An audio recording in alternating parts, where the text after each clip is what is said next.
Hello students. अब आज हम लोग पढ़ेंगे पावर ऑफ लेंस। किस लेंस का पावर ज्यादा है। जैसे कि दो लेंस कंसीडर कीजिए, डिफरेंट लेंस है, ठीक है। ये प्रिंसिपल एक्सिस और दोनों पे लाइट इंसिडेंट करवाए। मान लीजिए ये कन्वर्ज किया, यहां पर लाइट को कन्वर्ज किया तो ये फोकस हो गया। ये कन्वर्ज कर दिया बहुत पहले, यहां फोकल लेंथ देखिए कम है, यहां फोकल लेंथ ज्यादा है। अगर हम आपसे पूछे कि बताइए इन दोनों में किसका पावर ज्यादा है, तो नीचे वाले का पावर ज्यादा है। कैसे पता चला? इसने लाइट को ज्यादा कन्वर्ज किया है और इसने लाइट को, ध्यान से देखिएगा, थोड़ा कम एंगल पे कन्वर्ज किया है। जो लाइट को ज्यादा कन्वर्ज करता है, जो लेंस लाइट को ज्यादा कन्वर्ज करता है या ज्यादा डाइवर्ज करता है, ये तो कॉन्वेक्स लेंस है, कनकेव होता तो डाइवर्ज होता, बोलते हैं उसका पावर ज्यादा है। नीचे वाले में पावर ज्यादा है। और आप पढ़े होंगे 10th में, power reciprocal of focal length. जिसका फोकल लेंथ कम होगा उसका पावर ज्यादा होगा। तो सबसे पहले चलिए शुरू करते हैं। क्या है भाई पावर ऑफ लेंस? तो पावर ऑफ लेंस हो गया, it is measure of degree of convergence और डाइवर्जेंस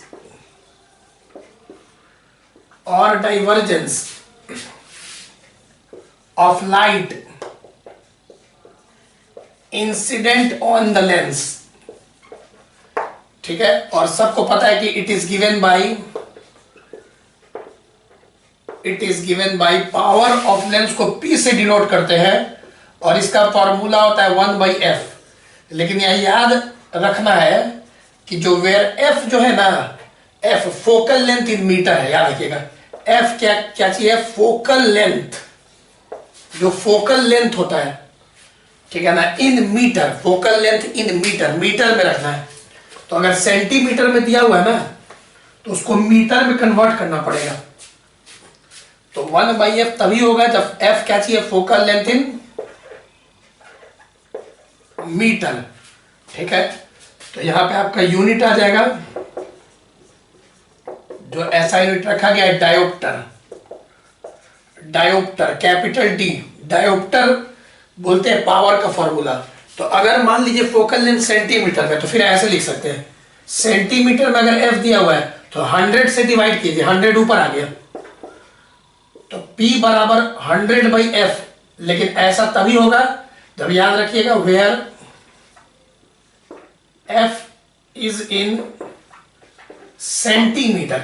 अगर सेंटीमीटर में है तो पहले मीटर में कन्वर्ट कर लीजिए 100 से डिवाइड करके, तो f को 100 से डिवाइड करेंगे, 100 ऊपर आ गया। तो अगर मान लीजिए दिया हुआ है 20 सेंटीमीटर फोकल लेंथ, अगर फोकल लेंथ 20 सेंटीमीटर है तो नीचे 20 रखिए, 5 डायोप्टर, 5 डायोप्टर, क्योंकि सेंटीमीटर को तो मीटर में कन्वर्ट करेंगे, ठीक है। इसमें नोट एक बहुत इंपॉर्टेंट क्या बात है कि the power of converging system, कोई भी सिस्टम, कोई भी लेंस, कोई भी मिरर जो लाइट को कन्वर्ज करता है उसका पावर प्लस में लिया जाता है, is taken as positive, plus में लिया जाता है। And that of diverging system, जो भी सिस्टम जो लाइट को डाइवर्ज करता है, diverging system is taken as negative. तो ये आपको कन्वर्जिंग सिस्टम होगा, लाइट कन्वर्ज कर रहा है तो पॉजिटिव होगा पावर ऑफ लेंस, ठीक है। पावर ऑफ जो भी सिस्टम है, डाइवर्ज कर रहा है तो नेगेटिव होगा। तो ये आप पहले पावर को नोट कर लीजिए। एक नॉलेज के लिए एक बात बताते हैं, एक नॉलेज के लिए एक बात बताते हैं। कोई बच्चा पूछता है कि सर पावर ऑफ लेंस होता है, पावर ऑफ मिरर नहीं होता है, कनकेव मिरर, कन्वेक्स मिरर। तो देखो, नॉलेज के लिए जानो कि पावर ऑफ मिरर का फॉर्मूला होता है -1/f, जहां f कॉमन सेंस है, मीटर में होगा। -1/f होता है पावर ऑफ मिरर। लेंस में होता है 1/f, मिरर में होता है -1/f। लेंस में फोकल लेंथ नेगेटिव, पावर भी negative, focal length positive, power भी पॉजिटिव। मिरर में उल्टा हो जाता है, फोकल लेंथ नेगेटिव तो minus minus plus, power positive हो जाता है। फॉर एग्जाम्पल जैसे मान लो कनकेव मिरर, अब कनकेव मिरर है, ये पोल हो गया, पोल ओरिजिन होता है, इधर पॉजिटिव एक्स एक्सिस और इधर नेगेटिव एक्स एक्सिस, ठीक है, कोऑर्डिनेट। अब सब कोई जानता है कि कोई लाइट इंसिडेंट होगा तो 10th में भी पढ़े होंगे कि ऐसे काट देगा, फोकस पे कन्वर्ज कर दिया। कनकेव मिरर कन्वर्जिंग मिरर होता है, कन्वर्जिंग मिरर। तो पोल और फोकस के बीच का जो लेंथ होता है इसको बोलते हैं फोकल लेंथ। अब तुम बताओ, ये ओरिजिन है तो इधर आ रहा है ना फोकल लेंथ, नेगेटिव साइड में, तो यहाँ फोकल लेंथ क्या चाहिए, नेगेटिव है। कोऑर्डिनेट ज्योमेट्री, फोकल लेंथ तो नेगेटिव है, क्या पोल ओरिजिन होता है, इस साइड आ रहा है। अब यहाँ नेगेटिव रखोगे फोकल लेंथ तो नेगेटिव नेगेटिव पॉजिटिव हो जाएगा। तो यहाँ पावर, इसका यहाँ जो पावर है इस एग्जांपल में पॉजिटिव आ जाएगा, पावर किसका, मिरर का। और अभी भी पढ़ा है कि कन्वर्जिंग सिस्टम का power is taken as positive, बताए ना। और कनकेव मिरर तो कन्वर्जिंग मिरर है भाई, तो कन्वर्जिंग सिस्टम का पावर तो ऐसे भी पॉजिटिव आना चाहिए। तो ये बात सिलेबस में नहीं, बस नॉलेज के लिए बताएं। मेन तुम्हारे सिलेबस में पावर ऑफ लेंस, नोट करो जल्दी।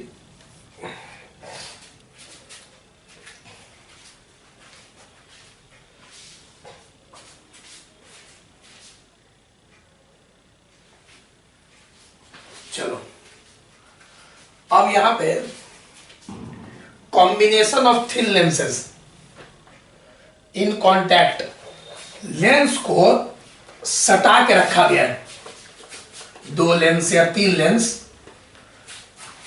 के कॉम्बिनेशन को सटा के रख दिया गया। अब combination of thin lenses in contact में इक्विवेलेंट फोकल लेंथ हम लोग को निकालना है।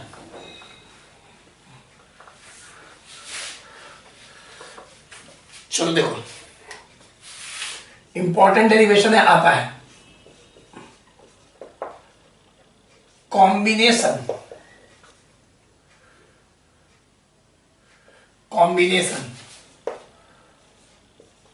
Of thin lenses in contact. देखो क्वेश्चन क्या है, इसमें निकालना क्या है, निकालना है इक्विवेलेंट फोकल लेंथ। समझाते हैं, देखो यहां पे 2 लेंस दिया हुआ है, पहले डेरिवेशन एनसीईआरटी का है, इसको समझो कि 2 लेंस दिया हुआ है, 2 कॉन्वेक्स लेंस पहले दिया है डेरिवेशन में, concave,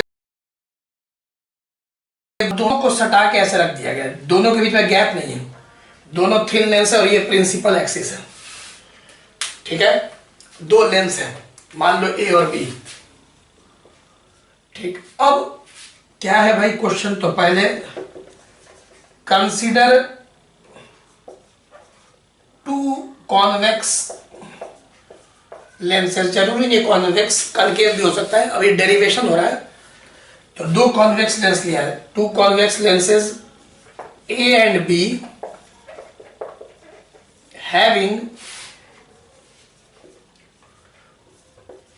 focal length f1 and f2। अब यहां पे प्लेस्ड इन कॉन्टैक्ट, सटा के रखा गया, प्लेस्ड इन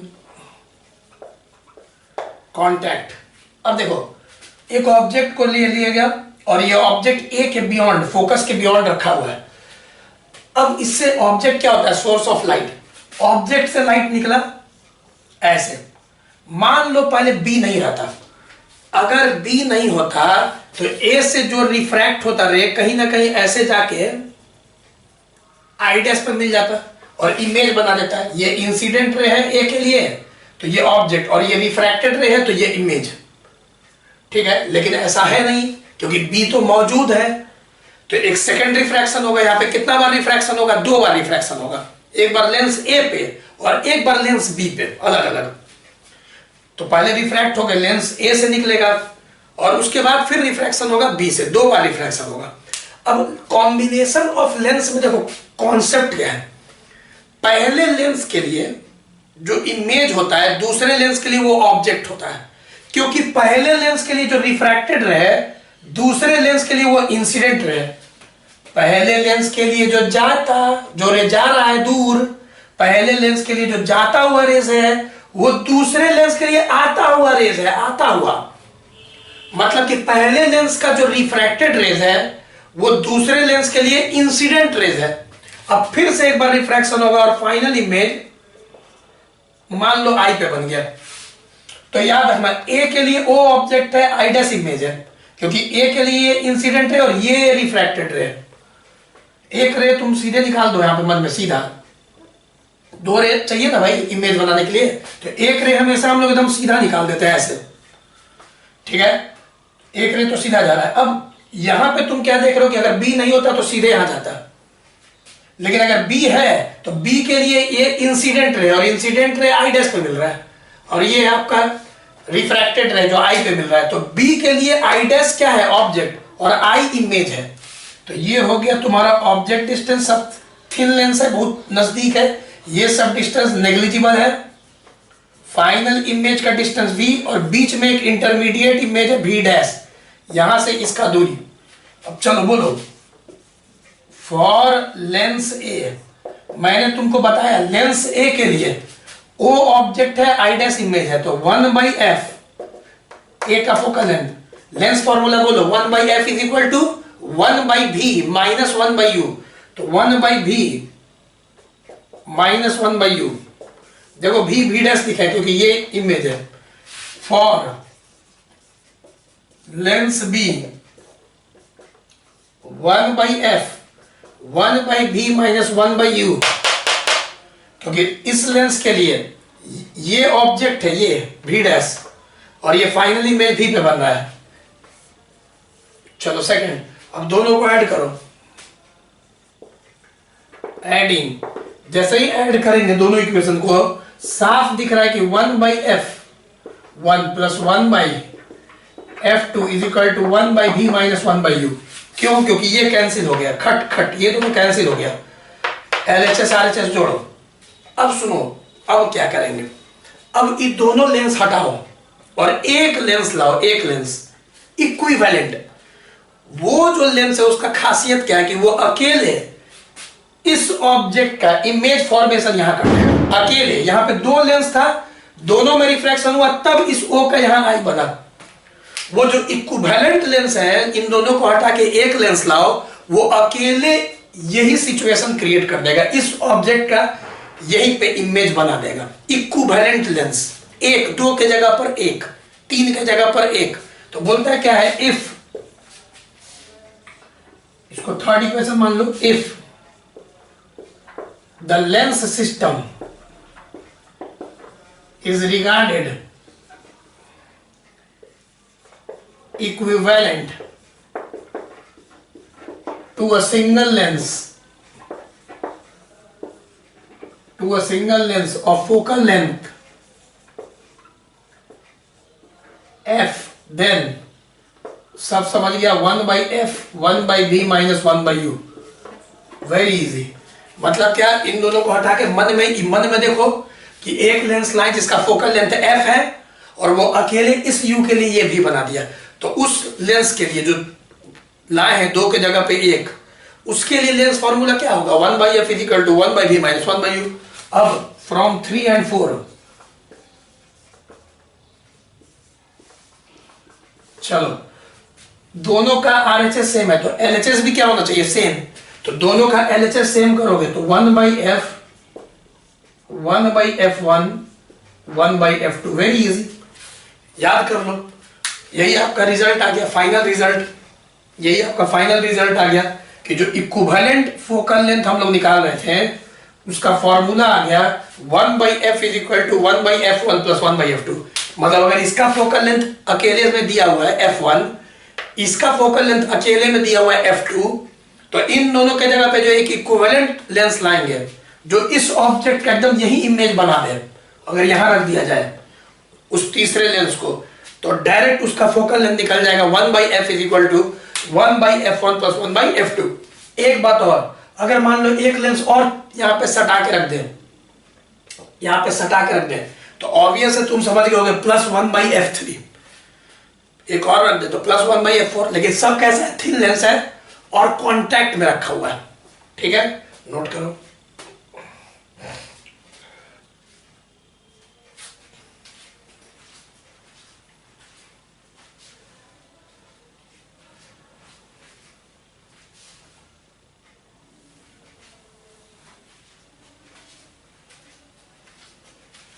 चलिए रिकॉर्ड हो रहा है।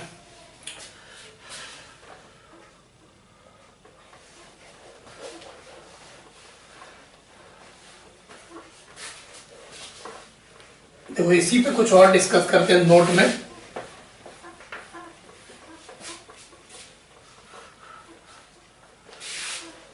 देखो तो क्या समझे, नोट में क्या समझे भाई, पहला कि for n thin lenses in contact, अगर n लेंस सब सटा के रखा हुआ है, सब थिन लेंस है, तो तुम क्या समझे कि equivalent focal length 1/f is equal to 1/f1 plus 1/f2 plus 1/f3 plus dot dot dot 1/fn, जितना लेंस दिया हुआ है। ठीक, और सब फोकल लेंथ अगर हम मीटर में ले लें, मीटर में सारा को सेंटीमीटर को मीटर में बदल दें, तो reciprocal of focal length power होता है।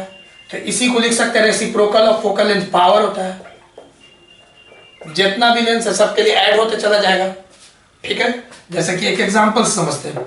मान लो कि हम एक लेंस तुमको दी है, कॉन्वेक्स लेंस, फिर कॉन्वेक्स लेंस, अब मान लो कनकेव ले रहे, 3 लेंस है। इसका लेटर सपोज तीनों सटा के रख दिए। पहला का पावर मान लो हम दे दे तुमको 2 डायोप्टर, दूसरा का लेटर सपोज पावर है लेटर सपोज 8 डायोप्टर, और तीसरा क्योंकि कनकेव है तो उसका एयर में मान लो दिया हुआ है -4 डायोप्टर।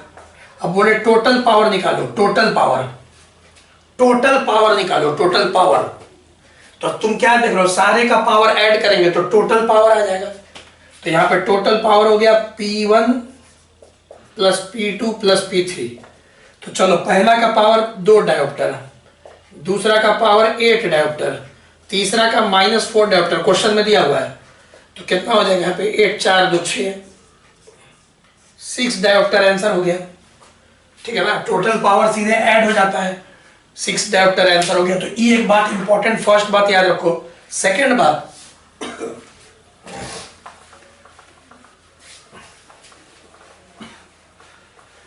देखो सेकेंड बात ऐसा ही थोड़ा सा याद रखो, mirror formula, lens formula.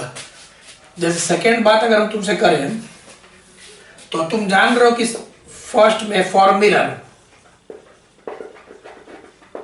Mirror के लिए 2 फार्मूला दिमाग में रखो। ऐसे तो डिलीट हो गया सिलेबस में, फिर भी ब्रेन में रखो कि मिरर फार्मूला क्या होता है, 1/f is equal to 1/v plus 1/u। देखोगे फर्स्ट वीडियो में प्रूव भी कर दिया कि 1/f is equal to 1/v plus 1/u। और इसका जो मैग्निफिकेशन होता है, मैग्निफिकेशन सुने होगे, magnification HI/HO, height of image by height of object. इसका जो मैग्निफिकेशन होता है HI/HO, उसका फॉर्मूला होता है -v/u। तो यहां प्लस होता है मिरर में और यहां माइनस होता है। मैग्निफिकेशन का मतलब क्या, जैसे मैग्निफिकेशन 2 आ गया, m इज इक्वल टू 2, इसका मतलब इमेज 2 गुना बड़ा दिखेगा ऑब्जेक्ट के कंपैरिजन में। मैग्निफिकेशन 3, तो इमेज 3 गुना बड़ा दिखेगा। मान लो प्लेन मिरर है, प्लेन मिरर में देख रहे हैं कि मैग्निफिकेशन क्या है 1, मतलब बराबर दिखेगा, जितना हाइट ऑफ इमेज है वही हाइट ऑफ ऑब्जेक्ट है। चलो इसी में तुम अगर लेंस के लिए बात करते हैं तो लेंस के लिए होता है लेंस फॉर्मूला 1/v, यहां माइनस होता है -1/u, 1/f is equal to 1/v minus 1/u। और इसका जो मैग्निफिकेशन होता है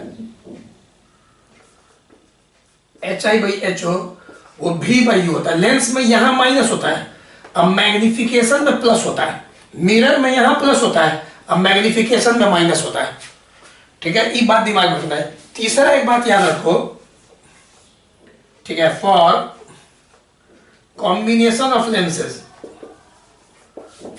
combination of lenses, lenses contact अब जरूरी नहीं कि मान लो लाइन से रखा रहेगा लेंस, अब इसी का न्यूमेरिकल बनवाएंगे। कॉम्बिनेशन ऑफ लेंसेज, एक लेंस फिर थोड़ा दूर पे दूसरा लेंस, या तो सटा के रखा है या तो दूरी पे रखा हुआ है। इसमें अगर लेंस लाइन से रखा हुआ है, ठीक है, तो फाइनल मैग्निफिकेशन क्या होता है? फाइनल